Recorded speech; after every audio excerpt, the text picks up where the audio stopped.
السلام عليكم ورحمة الله. ازيكم حبايبي؟ عاملين ايه؟ يا رب تكونوا بخير. معاكم شيماء، ببكر من مطبخ زمزم وبلال. النهارده هنبدأ فيديو كده حلو، هنعمل مع بعض كده ايه قرقيش. هنقول بسم الله واللهم صل وسلم وبارك على سيدنا محمد وعلى اله وصحبه اجمعين. بصوا بقى، معانا كيلو دقيق. هنخش في المقادير بسرعة. كيلو دقيق ومعلقتين هنا، دول حطيت معلقتين سكر بودر ونص معلقة بيكنج بودر. وهنحط 3 معالق سمسم. وهنحط معانا كمان كوباية زيت وكوباية سمنة. الزيت بقى هنا ايه بينشفها، يعني مبيخليهاش طرية قوي. انت لو عايزه تقللي تعملي بسمنه بس عادي براحتك. هنا 3 معالق شمر على ينسون. بس انا بحب احط الزبده والسمنه والزيت علشان ما تبقاش ولا طريه قوي ولا ناشفه قوي، تبقى يعني ايه، تبقى وسط كده حلوه مع الشاي مقرمشه يعني. يعني الزيت ده بيديها قرمشه، بيديها كده قرمشه تبقى حلوه، ما تبقاش طريه وناعمه قوي يعني. بس ومعانا كمان كيس خميره، انا طبعا عامله اختبار، حاطه له كده عشان برضو ساعات بحطه مبقاش مظبوط. ومعانا كمان رشه ملح. تمام. وبس. وهنقلب بقى كل المواد الجافه كده زي ما قلت لكم مع بعض. وبعد كده هنحط بقى الزيت، ومعانا كمان كوبايه ميه دافيه دي عشان العجين. طبعا بقى ممكن ناخدها كلها، ناخد كمان عليها يعني زياده على حسب الدقيق بتاعك، يعني كل دقيق بيختلف من التاني يعني. وممكن تعجني كمان بلبن، يعني ممكن يعني تعجني بلبن. انا خدت كوبايه الميه الدافيه دي وكملت كمان عليها بنص كوبايه ايه لبن. طبعا زي ما قلت لك على حسب الدقيق بتاعك بقى، هتسيبها طبعا كده بس مش تسيبيها تخمر قوي. انا حطيتها عبال بس ما لميت الحاجات دي كده في الحوض. وغسلتها وظبطت الدنيا، فضيت الدنيا حواليا يعني. وابتديت على طول ان انا اقطعه، لان هو ما ينفعش تسيبيه يخمر، ما بيتسابش يعني يخمر. لانك انت بعد ما بتقطعيه بتسيبيه يخمر في السجات يعني او في الصواني. تمام. فما ينفعش بقى هنسيبه يخمر مرتين، هي كفايه مره واحده. بس بتاخدي بقى جزء جزء كده، بتقطعي كده زي ما انت شايفه بالطريقه اللي تناسبك واللي انت عايزاه بقى، عايزاه يعني يكون عريض عن كده، عايزاه رفيع. زي ما انت حابه يعني. هي دي الطريقه العاديه اللي احنا بنحبها، عشان احنا بنحبه نغمزه في الشاي يعني. بس كده زي ما انتم شايفين، هنقطع بقى كل الكميه دي كده وهنعملها مع بعض. لما بتاخديها كده بوربه بتدي شكل حلو للمنين يعني. المنين بقى والقراقيش زي ما انتوا بتسموه، في ناس كتير بتسميه قراقيش، وفي ناس بتسميه فتوت، وفي ناس بتسميه منين. هو الطعم واحد يعني، ونفس الطريقه يعني. بس ما تنسوش بقى اللايك يا بنات. وعايزه اقول لكم كل سنه وانتم طيبين بمناسبه عيد الفطر ان شاء الله باذن الله. ربنا يا رب كده يجعله عيد سعيد عليكم وعلينا باذن الله يا رب العالمين. بس انا صراحه ما عملتش كحك ولا بسكوت بقى السنه دي ولا اي حاجه. فيعني احنا اللي بناكلها اكتر، والولاد عندي بيحبوا البسكوت الصراحه، لكن الكحك والغريبه وكده بيبقى لو حد جه تمام. فانا عن نفسي ماليش فيها قوي الصراحه، فانا بعملها عشان التصوير. مش لازم بقى كل عمله مش لازم احنا نعمله يعني. فانا قلت اعمل لنا الحاجه اللي احنا بناكلها احنا والولاد بنحبها هنا عندنا. فقلت اعملها يعني، احنا بنحبها الصراحه مع الشاي، ولما حد بيجي لنا برضو بنحب نقدمه مع الشاي. غير الكحك والبسكوت بيقعد عندي الصراحه، يعني بيتاكلش كتير، ما بيتاكلش على طول يعني. فقلت اعمل الحاجه اللي بحبها بقى، مش لازم اعمل زي كل الناس اللي عملوا يعني. فقلت لا، اعمل الحاجه اللي بحبها. وبس معلش انا اسفه على الصوت. مع اني قافله الشباك بس الصوت برضو واضح، معلش. زي ما قلت لكم بقى، هنقطع كل الكميه كده زي ما انتم شايفين. وهنرصها بقى كده في الصواني، لو عندك سيجان حطيها. بس احلى حاجه تسويه للمعجنات عامه يعني عامه. احلى تسويه بتبقى انا كنت بوريكم شكلها عامل ازاي. بتبقى الالومنيوم، يعني الالومنيوم احسن حاجه تسوي فيها. تسوي حلو جدا ما شاء الله. دي الكميه اللي انا طلعتها من الكيلو دقيق. تمام. انت عايزاه اصغر من كده براحتك، بس انا بحب اعمله كبير كده عشان ينفع زي ما قلت لكم ايه يتغمس في الشاي يعني، يبقى شكله حلو. فانت ده طبعا حاجه حسب يعني حسب ما انت بترتاحي في الشكل في الصباع نفسه بتاع القراقيش يعني. بس هنا كنت بوريكم ان أنا عملت كله كميه، هغطيها واسيبها. تمام. دخلته بقى الفرن والحمد لله استوى اهو بسرعه، شفت السرعه. دخلته استوى، طلع ما شاء الله اللهم بارك حلو، وكل اللي داقه عجبه الحمد لله بفضل الله. انا مش اول مره اعمله، انا عملته قبل كده يعني. طعمه جميل جدا بصراحه، حلو يعني حلو. مقادير مظبوطه. والله جربوها هيعجبكم جدا، مقادير مظبوطه زي ما انا قايله لكم كده فعلا يعني ما شاء الله. طلع جميل جدا. يعني ما شاء الله حلو، طعمه حلو وحلو كده، ما بيتغمس بيدوب، مش ناشف مثلا ولا حاجه، لا طعمه ما شاء الله جميل. وخفيف مش دسم يعني، مش تقيل كده. يعمل بقى يعني يتعب المعده ولا كده، لا ما شاء الله المقادير مظبوطه، السمنه والزيت حلوين مع بعض. هنا ابني كان بيوريكم بقى، بص بيقول لكم طعمه حلو وجميل. بقول له حلو، بيقول لي اه حلو. بصوا بقى هنعمل هنا ايه. الحاجات دي انا شفتها على بنترست. اخدت منها الفكره الصراحه، فكره هديه. هديه تقدمها للاطفال يعني في العيد. الاول هنا كنت بقول لكم انا عملت نضاره. يعني عملت نضارتين للاسف، الحمد لله رب العالمين الحمد لله. واحده قرايه وواحده نظر، بس مش عارفه البسها الصراحه، تعباني جدا. المفروض انا اصلا كنت لابسه النضاره من 5 سنين كده، بس قلعتها يعني لظروف ما. قلعتها وطبعا رجعت عينيا طبعا تعبتني جدا. فقلت لا الدكتور قال لي لازم تلبسيها تاني. فالحمد لله يعني كنت بقول لكم يعني انا لبست النضاره الحمد لله. بصوا بقى انا الحاجات دي الصور دي انا واخداها من زي ما قلت لكم من على بنترست.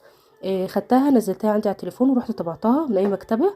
والكوبايات دي بتاعت القهوه او النسكافيه او كده كرتون تمام. انا صراحه هي ممكن تعمليها يعني دي على فكره على ورق ساده احلى هتبقى حلوه تمام. بس انا صراحه هنا المنطقه يعني ما لقيتش خالص يعني لفيت كتير على ورق على كرتون ابيض ساده كوبايات ما لقيتش. المهم زي ما انتم شايفين انا بعملها ايه بقص كده الحته اللي قدام زي ما وريتكم وبعملها زي يد كده والورق ده بقصقصه واحطه كده زي ما انتم شايفين بالصمغ بقى بالشمع اللي عندك. انا كان عندي صمغ في حاجه الولاد فلقيته فايه لزقتها يعني. معلش انا اسفه على الصوت تاني الولاد عاملين يفرقعوا بوم في الشارع وصواريخ وكده. كل سنه وانتم طيبين. المهم بقى بصوا انتوا دي تقدميها كهديه للاطفال بقى عندك جيرانك في الشارع حبايبك اللي يجولك في العيد تديها لهم كده العيال تفرحهم. ما حاجه بسيطه بس هتفرح الاولاد. بقول لكم انتوا ممكن تحطوا فيها اي لعبه دول كانوا عندي الصراحه. وتحطي فيها ملبس تحطي فيها شوكولاته تحطي لهم فيها اي حاجه اي حاجه هم الاطفال بيحبوها. انا عندي طبعا الولاد بيحبوا اللي هو الملبس اللي هو الطوفي ده. بس عايزه اقول لكم حاجه خلي بالكم ما تحطوش الملبس الناشف دوت عشان لا قدر الله ساعات بيتزحلق من الولاد فيقف في زورهم ده خطر جدا خلي بالكم عشان يعني بتحصل. فاحسن حاجه ان انتوا تجيبوا الطوفي الطري والملبس الطري او تحطوا شوكولاته الولاد بيحبوه بقى تمام. انا عندي بيحبوا اللي هو الطوفي الطري ده فحطيته زي ما انتوا هتشوفوا كده. بصوا هنا خليت برضو الولاد ايه يشاركوا معايا عشان يفرحوا برضو كده ويحسوا ببهجه العيد. قلت لهم بقى انتوا ايه حطوا لي هنا وهنا بقى ايه واحده تحط هنا وواحد يحط هنا من يعني ملبس المختلف. انا حطيت صراحه 2 أو 3 مش فاكره وحطيت معاهم لعبه تمام على قد الكوبايه يعني. انت عايزه تحطي اكتر عايزه تغيري في الحاجه ده طبعا دي حاجه ترجع لك. وبصوا بنقفلها كده نطبقها على بعضها ومن الجناب بالدباسه دبسي من هنا دبوس ومن هنا دبوس تقفل معاكي تبقى بصوا عامله زي الشنطه بالظبط. معلش هيجي حته بقى انا كنت فاكره ان الكاميرا بتصور فيها بس ما كنتش واضحه للاسف. بصوا هي بالمنظر ده تمام. وهعمل بقى كل الكميه كده هما بقى البنات يعني ولادكم خليهم يشاركوكوا عشان يفرحوا كمان معاكم تمام. انا مش عارفه ليه انا ما لميتش كل الحاجات في الطبق الفاضي ده مش عارفه ليه. يلا مش مشكله الحمد لله المفروض كنت حطيتهم بس يعني ما علينا. هما بقى هنا بقى اقول لهم حطوا لعبه وحطوا ملبسه من ده من النوع ده وملبس من النوع ده انا جايبه نوعين يعني تمام. دي اول مره اعمل الموضوع ده الصراحه فيعني انا قلت افرح الولاد عندي والولاد طبعا جيران وحبايب اي حد يجيلك بقى مع ولاد تديله. فكره بسيطه بس حلوه في افكار كتير طبعا على بنترست بس دي يمكن اسهل حاجه في افكار تانية كتيره. بس انا لقيت دي سهله بالنسبه لي. ممكن انت برضو لو شفتي حاجه تانية دخلتي وشفتي ممكن تلاقي حاجات اسهل من كده بس انت شايفه ان دي سهله. يعني سهله اي حد ممكن يعملها تمام. مش هتكلفك حاجة يعني هتجيبي حاجات بسيطة على قد ما انت عايزة من الملبس ده بيتجاب طبعا بالربع وبالنص وكده. وهتجيبي اللي هما الكوبايات دي انا جايبة ال50 كوباية ب20 جنيه تمام. والملبس واللعب دي كلها حاجات بسيطة اصلا يعني حاجات بسيطة بتتكلف حاجات بسيطة. المهم ان انت تفرحي الولاد عندك في البيت وتفرحي برضو الولاد اللي حواليكوا وبس يبقى عيد سعيد ان شاء الله باذن الله. بس كده زي ما قعدت بقى نحط بقى ايه نحط دوت من زي ما قلت لكم كده خليتهم هما اللي يحطوا معايا شاركوني عشان الصبح قالوا لي قلت لهم هخليكم تعملوا معايا. فلازم لما توعديهم بحاجة توفيها يعني. بس عندك بقى لعب تانية حطيها عندك اي لعبة بقى بالونات عادية بالونات كبيرة ممكن تحطي بالونتين كبار بدل الصفارة اللي انا حطاها ديت. اي حاجة بقى بس خلي بالكم من الملبس زي ما قلت لكم الملبس الناشف ده خطر جدا خطر والله يعني. ممكن غصب الولد البنت او الولد بيقعدوا يبصوه غصب عنهم بيروح متزحلق في زورهم.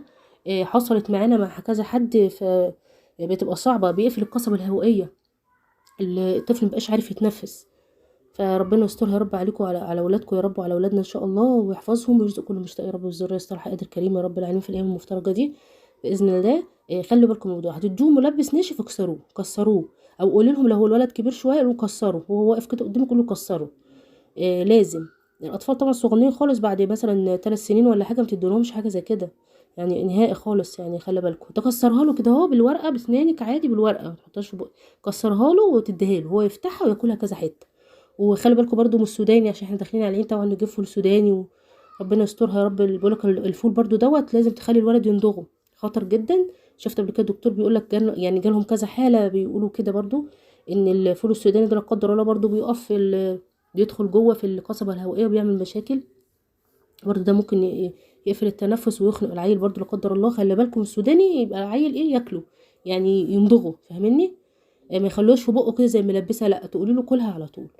ربنا يا رب يحفظ اولادنا قادر كريم. معلش انا قلت لكم الحاجات دي على ان انا شفتها فلازم ابلغ يعني اقولها عشان تخلوا بالكم ربنا يسترها يا رب ان شاء الله باذن الله، وعيد سعيد عليكم وعلينا باذن الله يا رب ان شاء الله. يبعد عننا وعنكم كل شر، قادر كريم يا رب العالمين. بس لو وصلتي بقى الفيديو لحد هنا والفيديو عجبك شجعيني بقى وحطي لي لايك عشان القناه تكبر، ربنا يبارك لكم.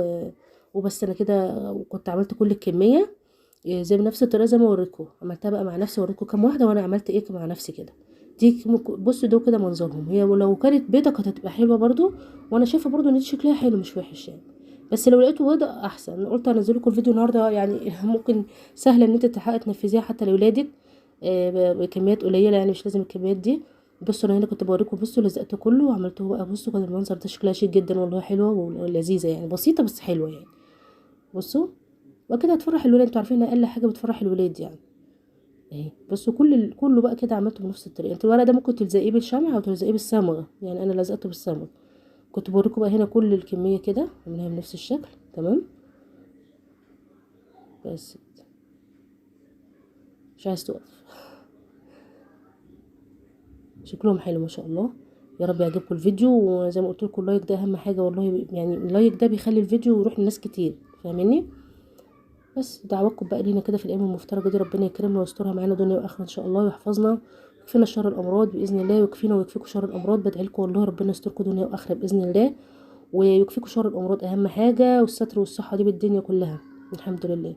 ده كان فيديو النهارده، يا رب يعجبكم ان شاء الله. معلش لو اتاخر في الفيديوهات والله غصب عني معلش. بس فقلت بقى منزل لكم فيديو كده ايه جديد، وان شاء الله تستنفعوا منه وتستفيدوا منه ان شاء الله، وتنفذوا الفكره دي لو عجبتكم. وما تنسوش اللايك بقى وتعليق حلو منكم كده او دعوه حلوه منكم. ربنا يكرمكم يا رب، يديكم الصحه ان شاء الله باذن الله. بس ده كان الفيديو بتاعي، يا رب يعجبكم.